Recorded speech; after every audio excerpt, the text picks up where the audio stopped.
Hello, users, and welcome to another episode of Above It All.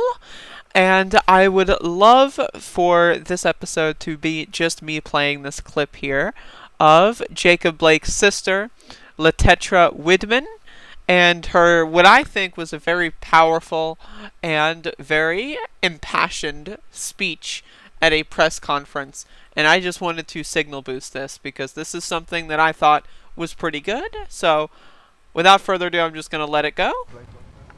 I am my brother's keeper. And when you say the name Jacob Blake, make sure you say father, make sure you say cousin, make sure you say son, make sure you say uncle, but most importantly, make sure you say human. Human life. Let it marinate in your mouth, in your minds. A human life. Just like every single one of y'all and everywhere around the world. We're human. And his life matters. So many people have reached out to me telling me they're sorry that this happened to my family. Well, don't be sorry, because this has been happening to my family for a long time. Longer than I can account for. It happened to Emmett Till. Emmett Till is my family. Philando, Mike Brown, Sandra. This has been happening to my family. And I've shared tears for every single one of these people that it's happened to. This is nothing new. I'm not sad. I'm not sorry. I'm angry.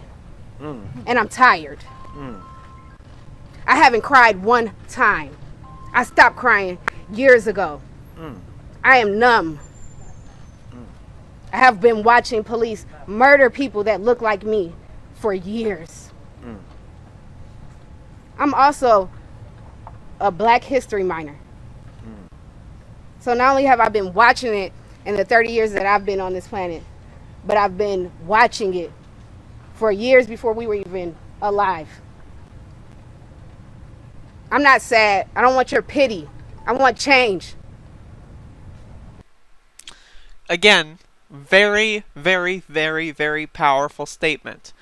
What a lot of people don't understand, and it's shocking, but just people don't understand that when you look at things in the news, when you see news stories and people getting hurt from violence, those are real, living human beings that have family members that are working on projects, that are in the middle of watching a Netflix show.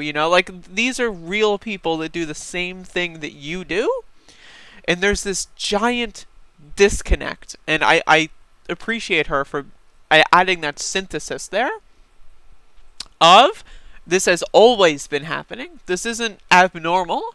Police shootings are not abnormal. Police murders are not abnormal. Black people being killed in public is not abnormal. It is not the exception. It is the rule. It has been happening in this country literally since its inception. This has been happening before the United States of America was even formed.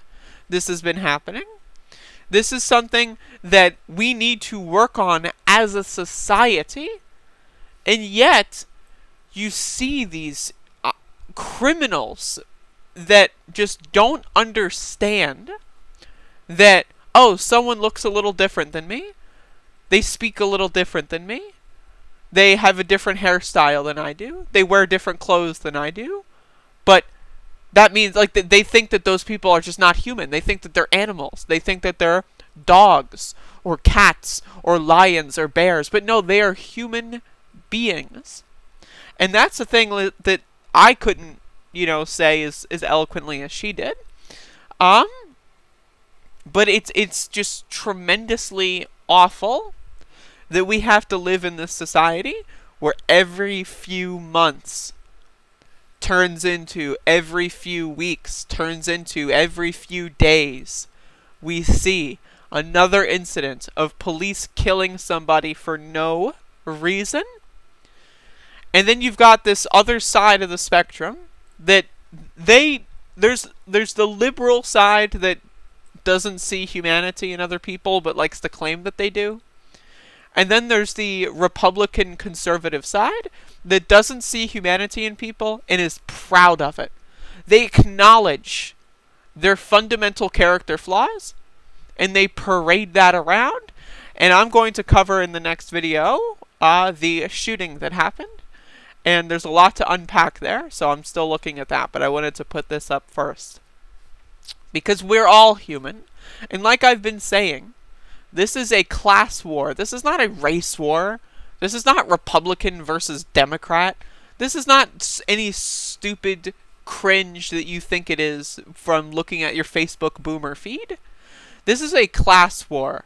This is 99% versus 1%. A poor white kid thinking black people are going to kill them and then proactively going to shoot and kill black people? That's dumb. Black people are not your enemy, you dumbass, okay? You are a dullard. And guess what? This is the problem. Is people in this day and age are content with their ignorance. Personally, I always want to learn. I always want to be a better person. I strive every day of my life to be a better person than I was yesterday, because I know how being a negative person can influence other people's lives, and I want to be a positive influence on other people's lives, and I can't do that until I learn and strive to be better myself. And a lot of people don't have that. A lot of people either don't care if they're a negative influence on other people's lives, or they are proud of it. They excel at being a plague of hate and vitriol and disgust, just clamping down the rage in this country that should be directed at the gangsters in Congress and in the White House, but instead, that own the fucking banks, the CEOs, right? Instead of being a directed rage at the people that are actually responsible for harming us, all we're doing every single day is just squabbling, yelling at each other. Blue lives matter, the poor farmer says as a cop just kicked in their door. Oh no, but my YouTube comments, I was saying blue lives matter on YouTube. Don't get me, get the black guy. It doesn't matter.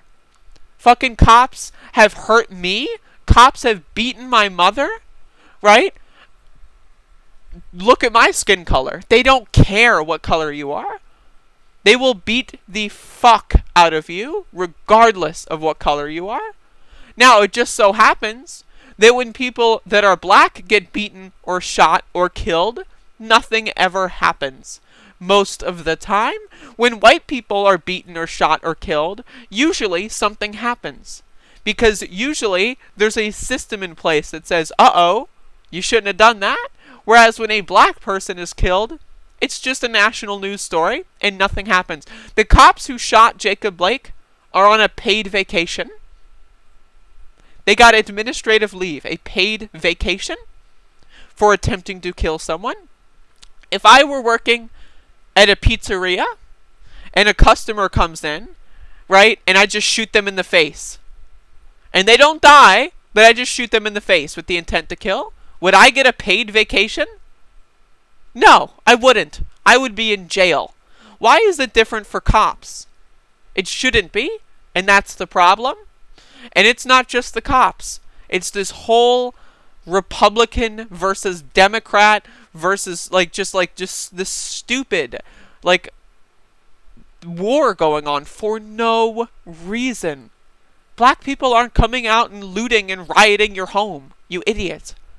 That's not happening. You are living in a fantasy world, okay? And the sooner you realize that, the sooner we can work together and fix the problem of police brutality, because one of these days, and I guarantee you, your YouTube comments won't save you. When you say Blue Lives Matter in the YouTube comment section of this video, that's not going to save you. The cop isn't going to bust down your door, have the gun pointed at you, and then his partner is going to be like, wait a second, this guy said Blue Lives Matter on a YouTube video.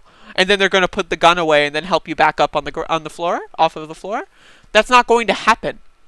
When you say Blue Lives Matter, you are a cuck. You are not a patriot. You're a loyalist. Okay? You know what we did in 1770s? In the 1770s, we tore down statues. I know that triggers you. Of King George III, melted them into bullets, and then shot police with them. That is what real patriots do.